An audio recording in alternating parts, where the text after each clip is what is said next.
Okay, wonderful. So welcome everyone to the second year that I've done this panel on advancing the science of collaboration through AI. And I'm really excited for our three panelists. We have Andrews-Todd, Corey Bradley, and Yiwen Lin.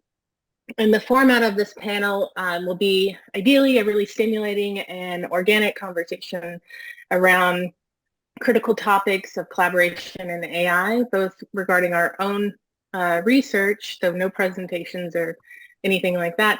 That also involved a lot of audience participation, so please feel free to, I'm a little bit sick, so bear with me.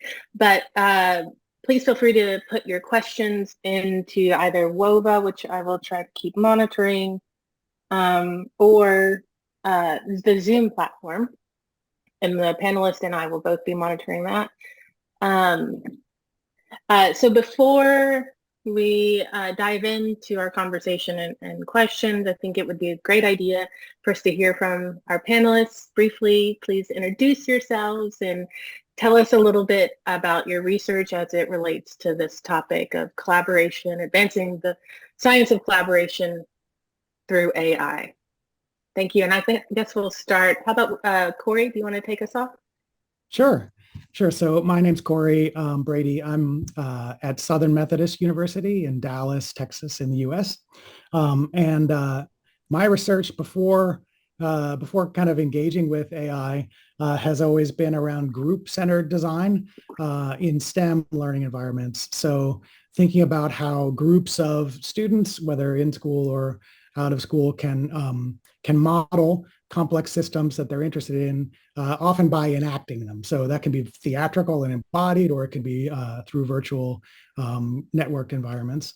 And so thinking about collaboration has always been critical to me. I'm also part of one of the NSF AI institutes. I think people have heard from Allo and Chris Dede on day one. Ours is called AI Engage. The lead is NC State, and the other institutions are Vanderbilt, UNC Chapel Hill, Indiana University, and Digital Promise. And so the theme of that institute is narrative-centered learning, but also narrative-centered learning environments. But thinking about how a story world creates a context for collaboration as well as for multimodal interaction and learning. So like all the AI institutes, it's bridging between foundational AI research and use-inspired or educational research in our context. And so so the themes include foregrounding how we understand and facilitate collaboration with AI in these rich environments. But I'm probably going to comment less on the cutting edge research, which is happening, and I could tell you a little bit about it when using the third person. But I'm probably going to focus on my own idiosyncratic view, which is how to think about how we might use AI when it is young and fallible in learning environments as a prompt for and a provocation for reflection, and actually as in some cases, I think, a really exciting interlocutor, someone to engage with as another collaborator. So that's not canonical with the institute, but it is something I'm benefiting from being around all the cutting edge research towards. That's wonderful. That's also an interest of mine too. So I actually I wasn't aware that you were part of that institute. I know Chris Dede and Scott as well. So that's really neat to have you on the panel today. And then I'll let Yiwen, would you like to go next? Sure. So hi everyone, my name is Yiwen Lin. I am a PhD candidate at UC Irvine. I'm speaking to you from California. My research looks at social interactions that occurs in different online environments in general, and more particularly in teams. I am interested in investigating how learners' sociodemographic background, so for instance, learners' gender, cultural background, and their previous knowledge, and a whole host of other things, how all of those come together to influence the way they communicate and interact with others in teams.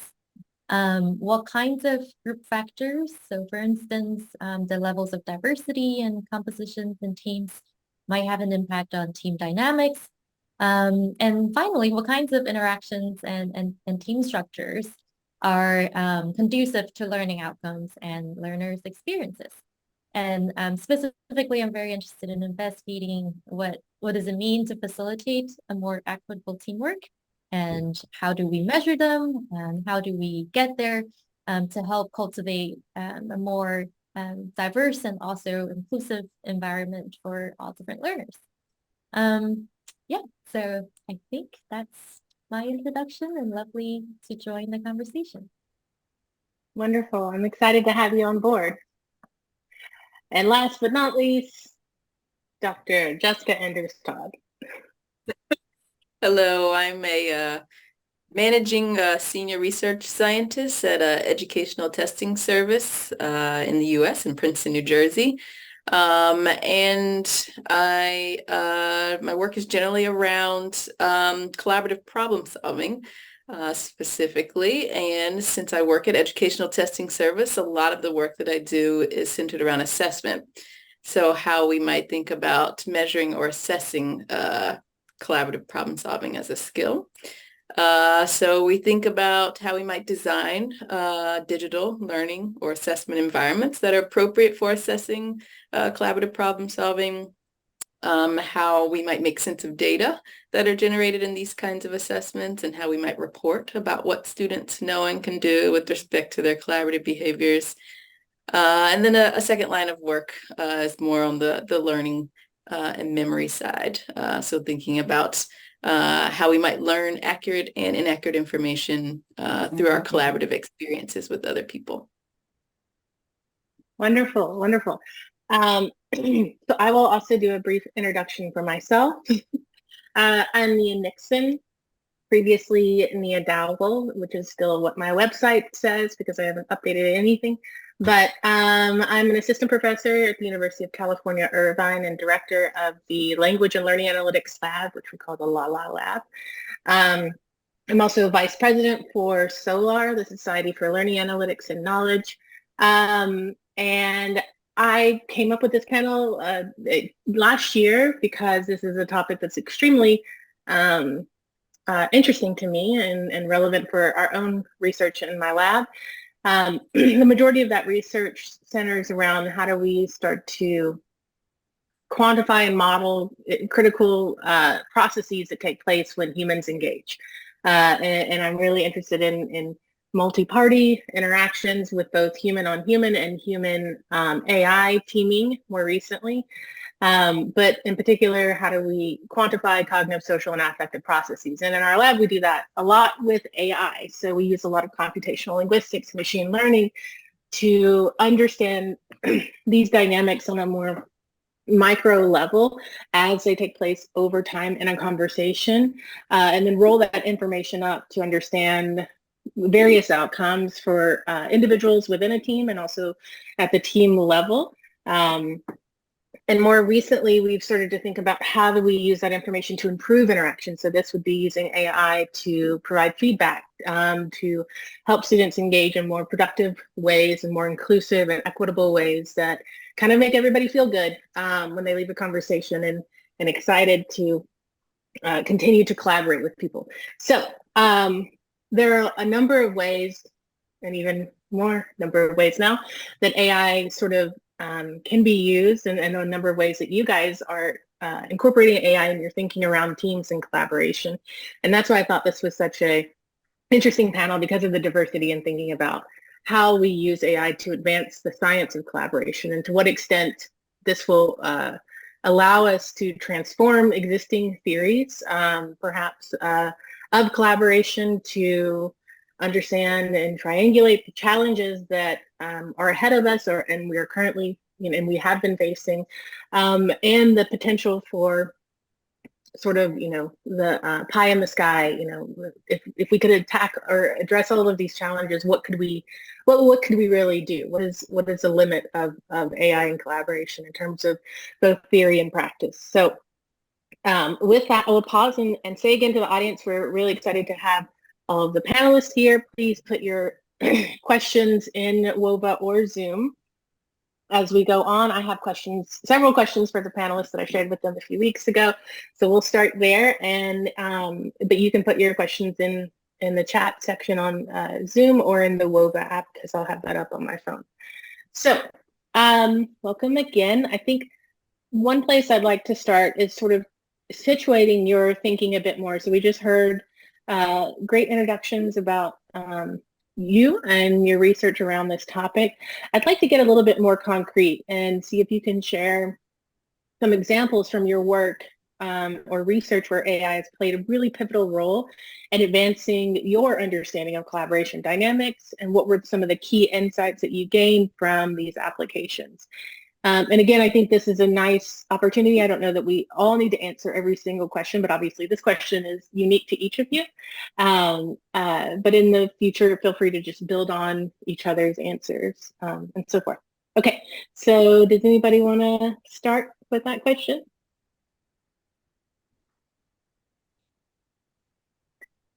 Jessica, you want to take it away? Sure. There are different avenues that AI is used in my work. And particularly now, we've started a new program actually this month at ETS that I'm leading on interactive digital assessments in STEM. And part of our focus is on thinking about ways of optimizing the use of AI in these kinds of digital environments or learning activities. And so for us, we're thinking about incorporating AI in a few ways. One is about feedback, like Nia, what you were just talking about. So when we're in interactive learning situations, how might we use AI to generate feedback to support a couple of different things? So one, it could be the ways in which people are interacting, so the quality of their interactions, and another is more like their performance. So are they answering questions correctly or incorrectly, or the ways in which they're answering questions correctly and incorrectly? And another way, because we're thinking about assessment as well, is how might we utilize AI to elicit evidence from learners about what they know. So in the past, we have done work where we call conversation-based assessments. And these have been in the past where basically they're artificial agents that people are interacting and working with. And those agents are asking questions of the learners, trying to get information from them about what they know on a particular content area. And this is building on maybe the kinds of traditional assessments that you might think, where you're asked somebody a question, they give an answer, and you grade them or score them. But it may not be the end all with respect to what they know. Maybe there's more that they know, and maybe they just need to be probed a little bit more. And so that's the goal of these kinds of assessments, where you're probing them more to just try and dig a little deeper to see, do they know more than what maybe they were providing information about initially? Similar to ITS system, right? I mean, yes, very much so. Yeah. Yeah. Very good. But now in assessment context, because now, which makes it a little bit different. And then also us thinking about more interactive kinds of scenarios too. So we're thinking, do we do these kinds of things in games and simulation-based kinds of contexts, or scenario-based tasks? So we're put in some world or scenario and asking them to do something, and then probing them along the way as they're engaging in interaction or activities around something.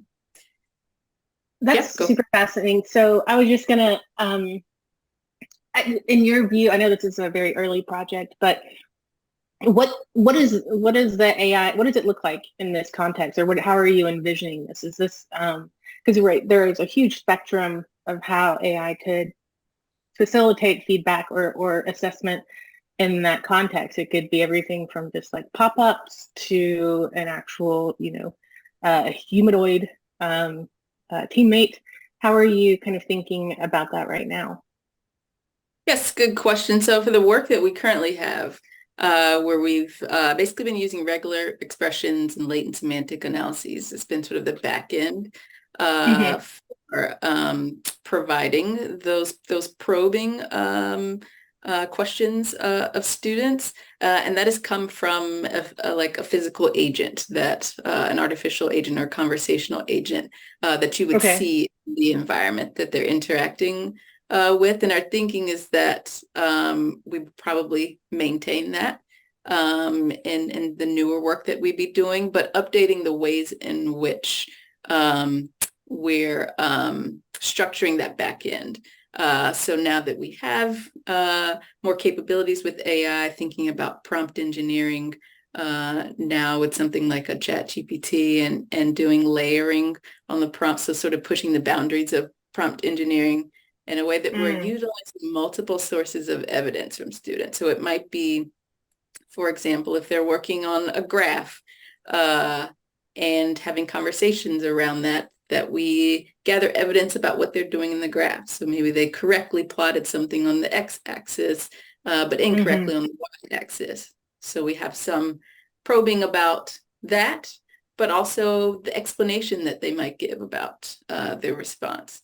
And so with the incorporation of the newer sort of modeling, like large language models with AI, then maybe we could do a Mm-hmm. better job of that, scaling up and being more, at least allowing for more immediate Mm-hmm. kinds of feedback in ways that we couldn't as well. And I would say efficiency as well is Mm-hmm. another thing that we're thinking about, because before, with the regular expressions, as you might could imagine, we'd have to write out all of sort of the Yeah. possibilities of what students could do in response to all the questions or activities that they might be asked to do. And that's a lot of work, very time consuming, resource intensive. Yeah. So No,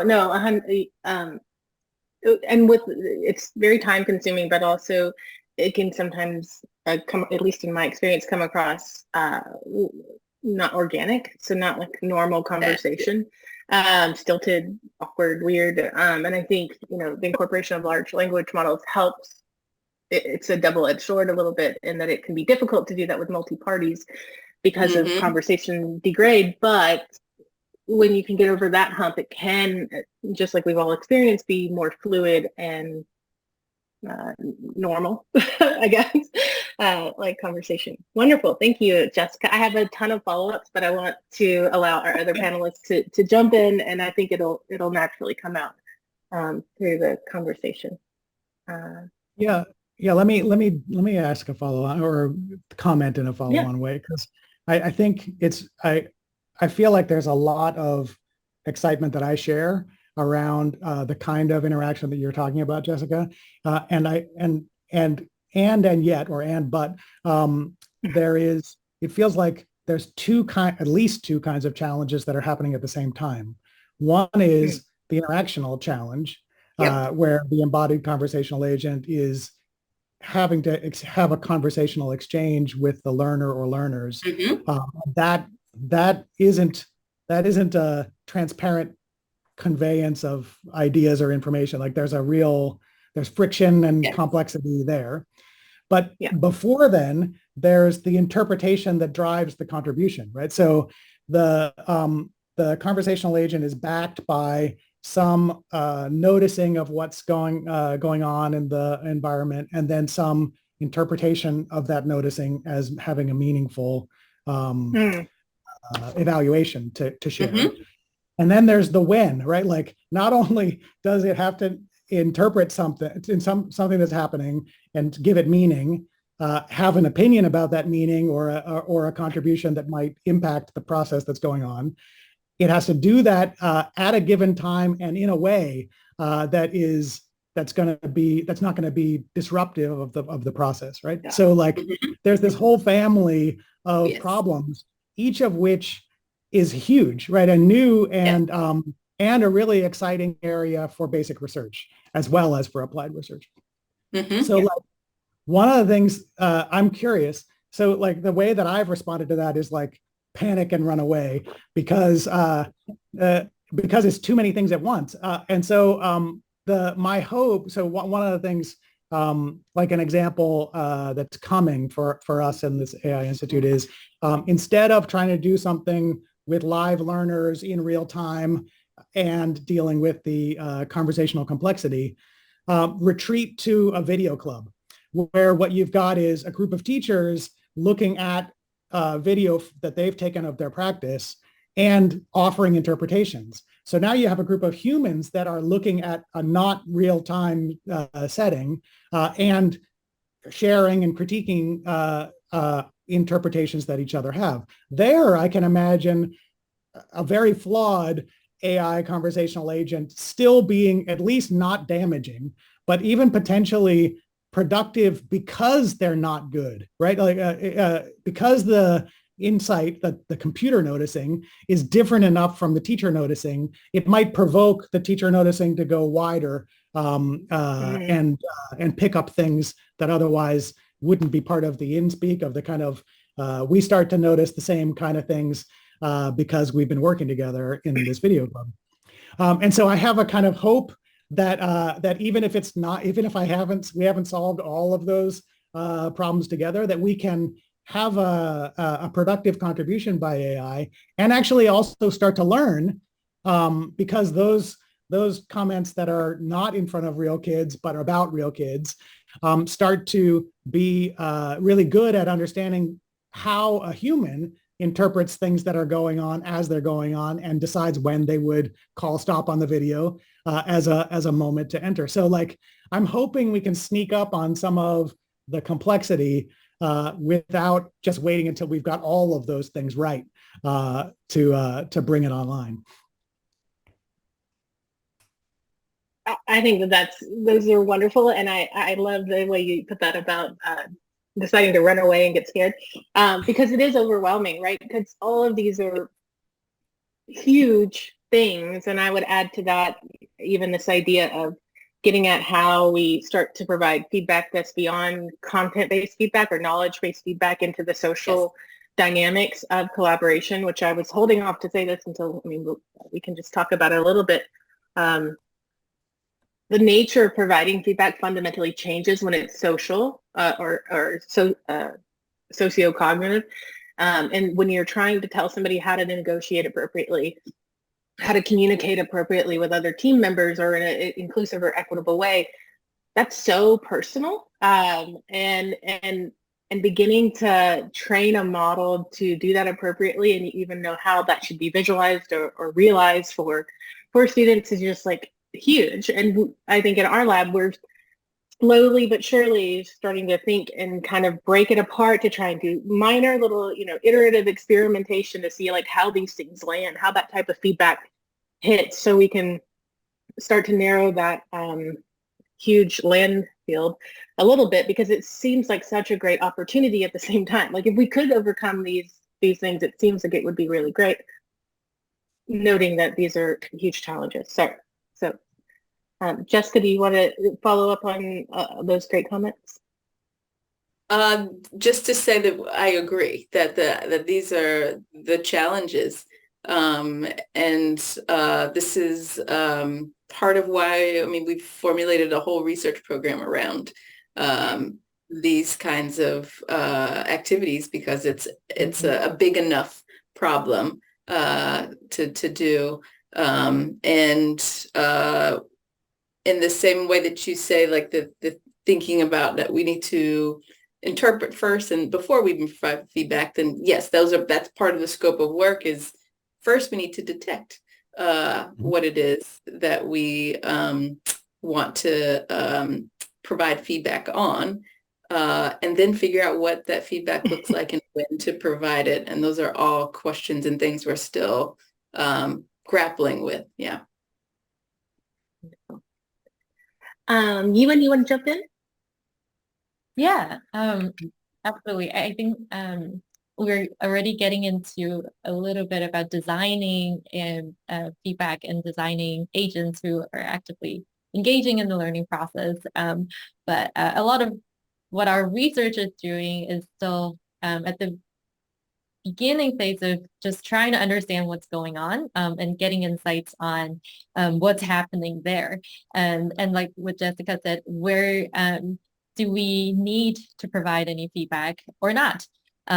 So in our lab, a lot of our application of AI is using natural language processing techniques to model just naturalistic conversations as they were happening in classrooms or during a collaborative problem-solving task or when students are having a discussion over Zoom.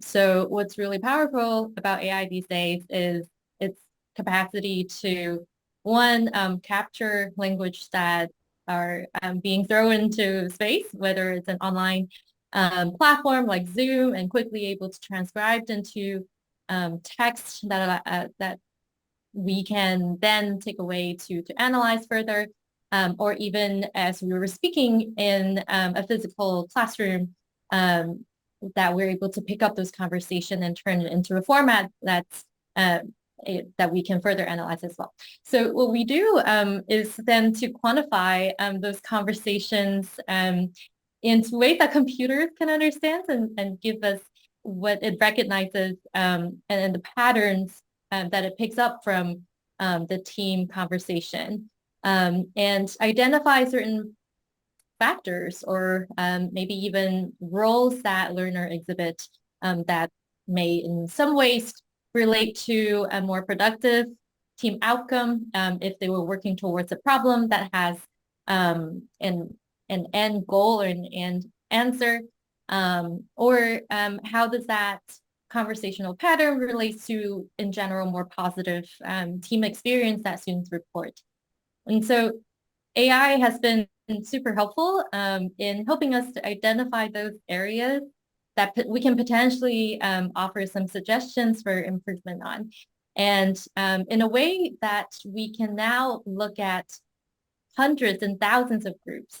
So what it used to happen is we would have to look at entire transcripts and label all the critical processes that we observed there. But now we're trying to leverage these techniques that we have to, one, try to automate that process of characterizing different collaborative processes. And Jessica does a lot of work in that regard as well. And we have, this is not work of our own, but also our lab mates in the team try to compare how different models perform, whether using more traditional machine learning methods or leveraging large language model to look at the accuracy of, just labeling different collaborative processes at a more fine-grained level. And another way that we have used NLP is to help us understand the structures of team conversations that maybe we haven't have a framework for it. So for instance, the complexity that we're being interpreted by machine, what does it look like across different teams, and whether conversation converge or diverge at certain time points.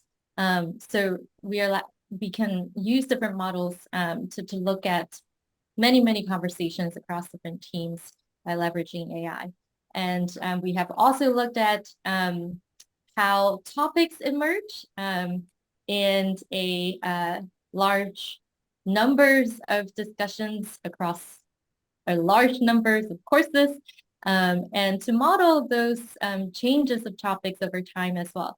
And so these are some of the examples of the ways where we have leveraged AI and natural language processing to understand and unpack the complexity of team interactions, and also more broadly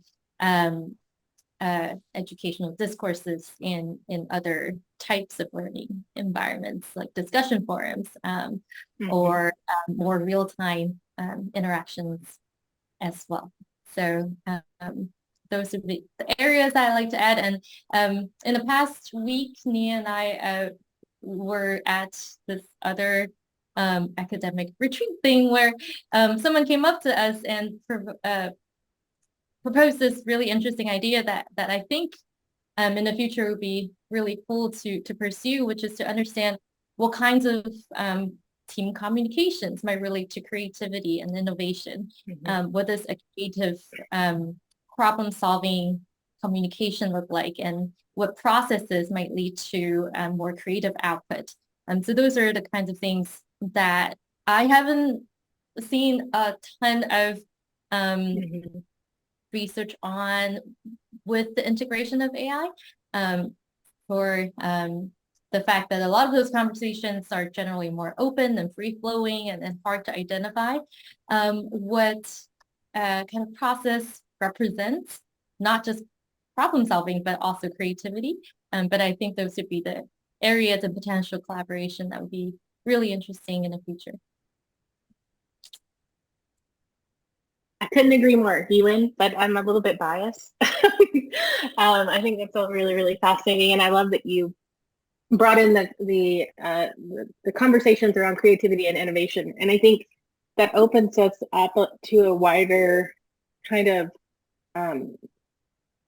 issue that I think we're capable of doing with, or ideally capable of doing with the newer large language models and collaboration, and that is triangulating constructs that have otherwise been difficult to get data on or to facilitate at any kind of meaningful scale. And I know that sounded a little bit abstract, so I'll dive into it a minute, and hopefully we can have a conversation around it. But this idea of inclusion that I've mentioned several times, or equity, these are really abstract terms. Creativity, innovation, very abstract, very fascinating, very meaningful things, compared to, let me juxtapose that with knowledge. So content knowledge is sort of like, you know it or you don't know it. We can kind of tell by your discourse whether or not you have like a misconception, and we can tell by your answer whether or not it was right or wrong. These other things, these more sociocognitive things, or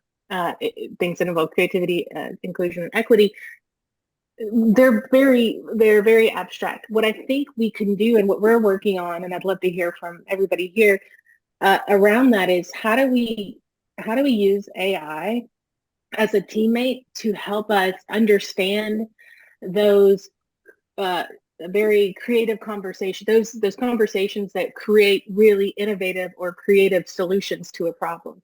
And I think that that's been difficult to do in the lab in the past because of, well, obvious reasons. But one of the things that I think we can do with AI is we can create personas for AI systems that can take on, for instance, let's go back to the inclusion, because I feel like that's in front of my brain right now.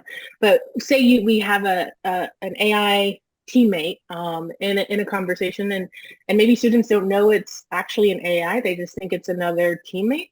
And so they're engaging. We don't have a lot of the third variables that come along with, like, oh, it's an AI system, what are the perceptions around that? No, it's another person, and they're engaging in this really sort of supportive way, this really inclusive way that's helping us and supporting us being a cheerleader for students while they're solving some STEM problem.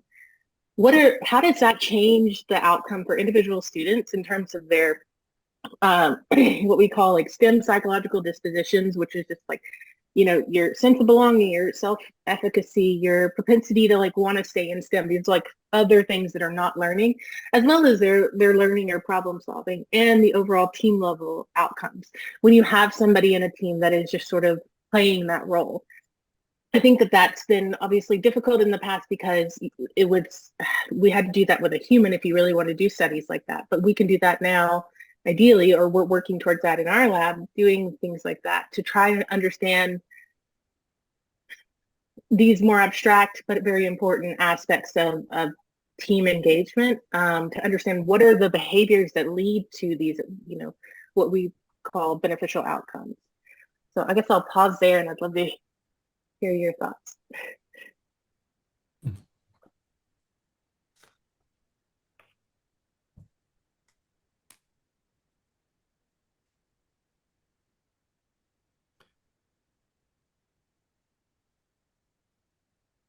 Anybody? Yeah, I'm uh, I'm deciding whether I want to out a new postdoc in our institute with something that he hasn't gotten approval yet for, like a brainstorm we had 2 days ago. So I'm going to put that off to the side. I do think that the more than purely cognitive, if there's even such a thing as purely cognitive, is a really interesting area. And I wonder, like, again, this kind of like mental tick that I have, is there a way to switch it around, right? So one thing is to get the AI to be accepted as human-like enough that when it supports you, you feel supported rather than you feel like you're being handled by a machine. And so, like, I could imagine it going wrong, but I could also imagine it going right and being wonderful. I wonder whether it's possible to switch the script and have the computer present somebody who needs encouragement. And so what you do, maybe it's easier for the AI to interpret actions that are meant to be supportive than to do those actions or to detect those. And so then it could give positive feedback to the person who was learning to give positive feedback. And so I like because that. I think supportive groups can be formed either by adding a supportive member or by having supportiveness be a theme, right? And so how to just raising the conversation about it actually is important to be supportive and look, you sort of have even though in this case, it's an AI, look at the response. Do I ever feel that way when people are supportive to me? And so just making it a topic, it's kind of like in writing circles when the first thing you do is learn how to be a writing circle, right? So how could AI conversational agents play the role of the case study for why it's important for us to have certain values so that we don't learn that through trial and error and hurting people. We learn that by having the AI be our proxy for a person at first. But it's an ill-formed thought. I don't know if it would work. So I like this, Corey. I like the way your brain works in this conversation so far, and that you're approaching this in an interesting way. And you started from the beginning with saying, like, what if we turned it around and we capitalize on sort of the limitations of AI as we see them now? I've never thought about that, but I think it's a really interesting idea, and I really like it the way that you kind of took it and applied it to the scenario that I put out, because you're right. Like, I mean, I think that would help facilitate. It would remove some of the barriers of the perhaps like the uncanny valley as it applies in this context, right, for AI, which is something we haven't touched on in this conversation, but it's definitely a thing that will be a challenge. But I'd like to hear a little bit more about how you're using this to sort of flip the script in your own thinking and research. Something a little bit more concrete to show, because you mentioned something briefly and I was like, oh, that sounds interesting. Let's come back to that. Yeah. Well, just in general, I really like when so there's a push in technology innovation for the technology to be a facilitator and to make processes faster and more efficient. And then there's in human facilitation, or there's like a style that is the opposite. Instead of a facilitator, you be a difficultator. And what you do is make the process, you surface the process. In art, Bertolt Brecht, the dramatist, called this making the familiar strange, right? So you interrupt the flow of action that involves all kinds of assumptions, and you make something a problem that wasn't a problem. And by making it a problem, then you get people to respond to it, and you address the problem that otherwise would have gone unaddressed. And this it feels to me like a lot of a technocentric approach to AI really wants to race to the invisible, right? To making AI seamless and 100% reliable. And that would be great. As soon as that happens, I'm going to jump on it. But while it isn't true, there's kind of an alternative thing in the waiting room to that paradise. How you might raise some issues in especially in educational settings with aspects of AI that are going to be attempted to make invisible in real life. Like, so when you engage with AI in the commercial workplace, you know that everybody's going to try to hide the man behind the curtain, or the man behind the curtain in the or woman. in that, or right, yeah, right. The conversational agent behind the curtain. Yeah. But if we bring it forward, then you start to recognize how those biases actually play out. You don't have to be a victim to be talking about it. You are a victim, but the moment doesn't have to be a moment of victimization. It can be a moment where the process is gonna fail, but we're gonna see it as a process rather than just as its results. And so I think there's not just AI. Back in the early 90s, spell check was like this, right? Like, how could you, instead of correcting it, that wiggly underscore was a real missed opportunity for educators in terms of, great, you used a new word. Let's celebrate that and make it a topic of, rather than we want perfect spelling in your essays, use the spell checker. Right? Yeah. It's really interesting.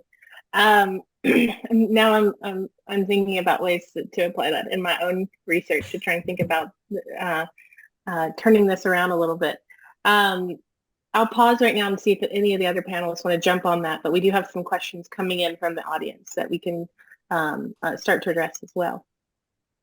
Yeah, I love to quickly spin off of that. I love the idea of surfacing something that may not be as obvious, and this makes me think of a lot of times in teams there are underrepresented students who are afraid to speak up or to speak in their own way unless in a situations where they feel comfortable. So in envisioning a supportive AI that helps train people to notice those voices, I wonder if AI can play a role in magnifying those voices by enacting a kind of team members that maybe are lesser being paid attention to, and how we can simulate a scenario where we make learners more aware of not only their own speech, but also other members in the group. So I think in doing this research, I realized one area that's really underexplored is the intersectionality of identities, where most of the times we don't have enough of these students. And, you know, most of the work that I have encountered is a qualitative work where we really try to understand how they feel about their identity coming together and how they were being perceived by team members. And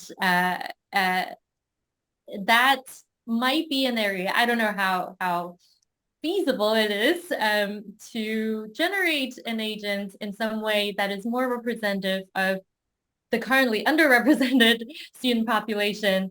But I think exactly there is some opportunities there because now, you know, the technology is way more advanced and we can gather data in a way to train or to design and engage students and teachers to help design this agent to maybe develop some training and or simulations of scenarios where you know, we can help learners to notice these more underrepresented voices and what it looks like in a team scenario, and become more aware of their own behavior as well. So that's a kind of just a blurb of what I thought about going off of this idea of supportive AI, because oftentimes we think of AI as biased and hallucinated, and might not be the most helpful and making clumsy moves, but I think when the technology is mature enough and when there is a theoretically grounded and maybe even some well-informed co-design process that happens, it's possible maybe in the future to develop these AI models to increase, again, collaborative skills of students to become a more supportive team player in different contexts. So. Wonderful, wonderful. Yeah, I think the intersectionality of identity is a hugely important, and I think the scarcity of data. I mean, they're underrepresented, and because of that, they're difficult to study. But obviously, the implications of those interactions have a huge impact on. Well, that's why the National Science Foundation puts in a lot of money to advance the underrepresented individuals in STEM, for instance. So there are huge implications for how they engage in teams. And I think using AI to start to understand that a bit more and have people reflect on their experience in engaging with those members, but also the experiences of those members would be a really powerful use of that. So let's switch gears just for a second. So there's a really interesting work that question that I don't think we need to answer right now, but I did want to put it out there because we can go back later and answer things on WOVA that people put in.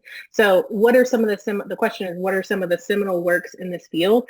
I love this question. I don't want us to sit here and just like recite some references, but I encourage all the panelists, including myself, to go back and put some of your favorite papers in there because I think that that's a really great question.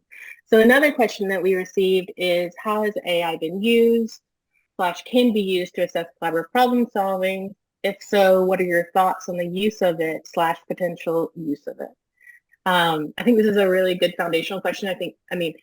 I love this conversation. We're already at 10 minutes to the hour, and I can't believe it flew by this fast. But I think, we jumped into kind of these really deeper questions immediately, and let's back up. And I'd love to hear from you guys on. I know my answer, but Jessica, why don't you take us out on how has AI been used to assess collaborative problem solving, and what are your thoughts on it? Yes, so there's certainly been a lot of work, and particularly over, I'd say, the last few years, so more recently, on using AI, or you could say particularly NLP or machine learning algorithms to automatically capture or make sense of the discourse from people, and that's from speech and also from text-based communication. So I know myself and my colleagues have engaged in a number of projects across different STEM contexts where we've looked at video audio-based conversations. So that's been some work with Sydney DeMello, and also some text-based chat messages when people are engaging in collaborative problem-solving activities. So with the speech, there's been the automatic speech recognition, of course, that has to happen first. And then I think what has been most successful for us in that particular context was some BERT algorithms. We've also done some work looking at, with the text-based communication, KNN classifiers, machine learning algorithms used to automatically detect. And what we often say is, so I know in past work where humans have to do all the work with like coding the data. So coding chat discourse for the presence of a particular collaborative behavior, or for purposes of assessment, for example, a collaborative skill. So we could say negotiating or sharing information. So these algorithms have been trying to automatically detect those kinds of skills. So is a person sharing information based off of what they're saying? Are they negotiating? Are they planning? Are they monitoring? And the like. Yeah, I think in multimodal settings, there's some really exciting potential for things like that seem kind of basic, but that I think have a lot of power when the learner being analyzed is a group of even a small group, but certainly a large group. So things like joint attention. And then metaphorical joint attention. So first, literally from the video record, can you tell whether people's eyes are on the same part of the large display when they're trying to do something that involves coordinating? Or even in small groups on the screen, are they looking at the same thing? Are they trying to get each other to look at the same thing? Are people resisting that? And so then one level metaphorical about that.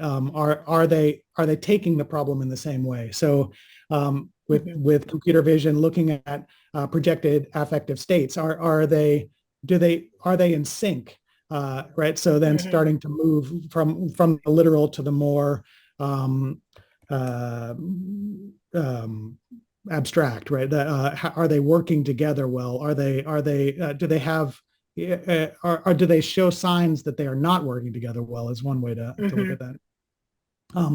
And then a lot of the work that also from our institute about taking video and segmenting and summarizing and trying to make that summary be more than capturing the keywords of the spoken words, but instead trying to create some kind of analytical interpretation of what's happening.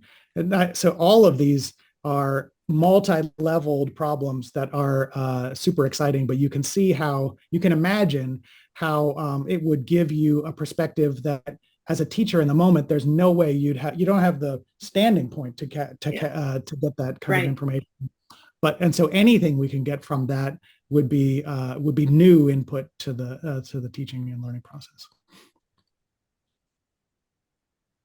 I completely agree. There's been I will say this, we have an article that came out, or it's a special issue that came out last year on collaboration analytics in the Journal of Learning Analytics.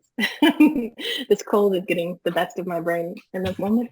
But there's some really interesting submissions in that special issue, one or two of which are around multimodal, a few around the natural language processing. I think what's really interesting is our ability to kind of tackle this in a really holistic way. So a lot of the cool new classroom research that's coming out that Corey, you were just talking about, and then Jessica around both going from the qualitative coding, like the really rich qualitative coding that is obviously very time consuming, to automating that process and our ability to automate a lot of those processes and gain insight at scale on the cognitive and social aspects of collaborative problem solving. And then I would just also add is like the temporally sensitive natural language processing tools that are coming out of my lab, and a few other interesting temporally sensitive ones that really get at the conversational dynamics as they unfold over time. And then using that to infer some critical cognitive, social, and affective processes. So we have 4 minutes left, and I don't know how this happened, but here we are. So I think it would be really nice if we could leave the audience with some forward thinking thoughts around collaboration, advancing collaboration science with AI, as we kind of see it going forward. So I'll open it up for the panelists to briefly share a few thoughts that you might have that we could, and it can be challenges, obviously, as well. We don't have to end on a happy note at all, but yeah, so I'll pause and I'll let Corey take it away. Okay, so maybe one sentence, like the proposition is learning to collaborate with an AI-driven conversational agent as an environment to both surface what it is to learn to collaborate and to raise the idea that collaborating with somebody who is different from you can be a challenge and a reward. And so giving that giving that experience early on, and then seeing how it relates to when I've learned to work with that agent, what it's like to be with difference that's among humans. I love that, because that is my main interest. So hopefully you'll be reviewing grant proposals and you'll say fund it. Yeah. Yiwen, you want to share your thoughts? Yeah, I think I have generally three areas that I thought and still think about a lot in my own research as well. One is not really my areas of expertise, maybe just because around assessment. So we were just talking about assessing CPS skills, and what I realized is a lot of those assessments that we currently have are individual based, but we are talking about collaborative learning. So how do we maybe in the future think about the assessment at the group level? Right now, what we use is just aggregating individual processes at the group level, but it's way more nuanced and dynamic than that. So what does it mean for a group to have the skills to come together and work effectively together? So that's something that maybe in the future we need to come up with some kind of measures and new ways to detect that and assess that. Another thing is, I guess, how can we explain different measures and interpret the results effectively to students and teachers, as we were talking about giving feedbacks. A lot of the modeling are quite complex on its own, and sometimes not entirely transparent.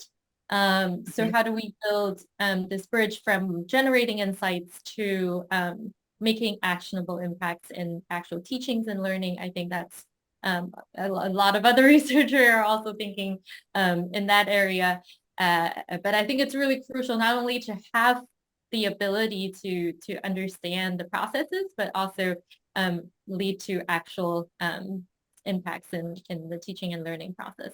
And lastly, very quickly, I think context, because that just changes so drastically from one thing to another. And I think in the keynote that was being mentioned as well, I think AI in this realm and collaboration really has the power to quickly analyze different scenarios across different contexts. Now we can scale up the analysis, but also how do we think more deeply about the nuances of context at the group level, not only within the course, but there's great variations from group to group. How can we begin to start unpacking that? So those are the thoughts that I'll leave the audience with. Wonderful 3 points. Jessica?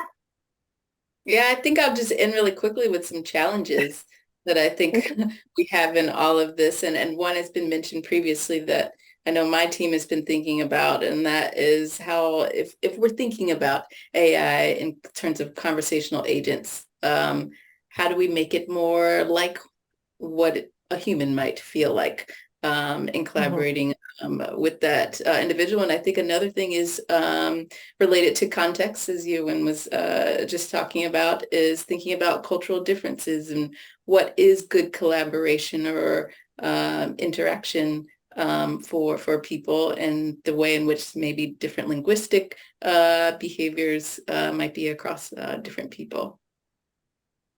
Wonderful, guys. I cannot thank you enough for this really stimulating conversation. I'm hoping that it doesn't end here, that we continue to have it offline. And please there's some great questions in the WOVA, like the one that I signaled earlier. I hope we can all go in there and put some references in and respond. And thank you again for taking time to come chat with us today. So thank you.